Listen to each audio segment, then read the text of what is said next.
ఐఐటీలో triple ఐటీలో BTech చేయాలనేది మీ డ్రీమా? అయితే ఇది ఇండియాలో ఒకే ఒక యూనివర్సిటీ వల్ల సాధ్యం. అదే జేకే లక్ష్మీపతి యూనివర్సిటీ. ఇప్పుడే సంప్రదించండి.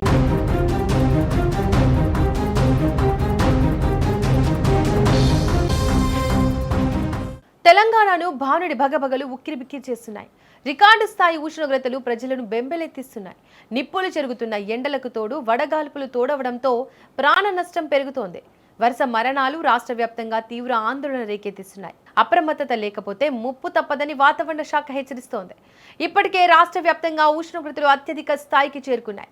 గతంలో ఎన్నడూ చూడని రీతిలో పగటిపూట ఉష్ణోగ్రతలు నమోదవుతున్నాయి. ఎండ తీవ్రతను తట్టుకోలేక వృద్ధులు, రైతులు, కూలీలు ప్రాణాలు కోల్పోతున్నారు. గత ఒక్క రోజులోనే ఏకంగా 58 మంది మృత్యువాత పడ్డారు. పరిస్థితి ఎంత తీవ్రంగా ఉందో ఈ గణాంకాలే చెబుతున్నాయి.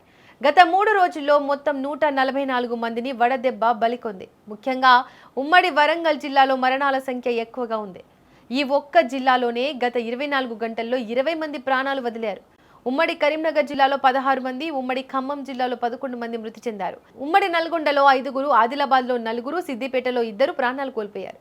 మృతులలో ఎక్కువ మంది ఉపాధి హామీ పథకంలో పనిచేస్తున్న కూలీలు, పొలాల్లో పనిచేసే రైతులు ఉండడం విషాదకరం. ఎండలు ఇంకా కొనసాగుతాయని వాతావరణ శాఖ స్పష్టం చేసింది. రానున్న రోజుల్లో పరిస్థితి మరింత దారుణంగా ఉండే అవకాశం ఉంది.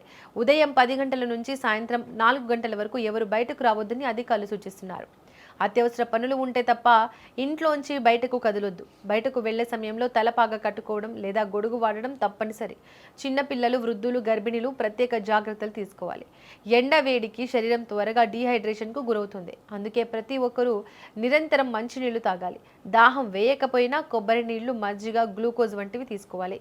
ఎండ వేడి నుంచి ఉపశమనం పొందేందుకు ఇళ్లలోనే ఉండడం క్షేమం. ప్రభుత్వం కూడా తగిన జాగ్రత్తలు తీసుకుంటోంది. ప్రభుత్వ ఆసుపత్రుల్లో వడదెబ్బ బాధితుల కోసం ప్రత్యేక వార్డులు సిద్ధం చేశారు. అవసరమైన మందులను అందుబాటులో ఉంచారు. ప్రజలు తమ ఆరోగ్యంపై శ్రద్ధ పెట్టాలి. ఏమాత్రం నీరసంగా అనిపించినా వెంటనే వైద్యుడిని సంప్రదించాలి. నిర్లక్ష్యం ప్రాణాల మీదకు తీస్తుంది. ఎండ తీవ్రత దృష్ట్యా ప్రయాణాలను వాయిదా వేసుకోవడం ఉత్తమం.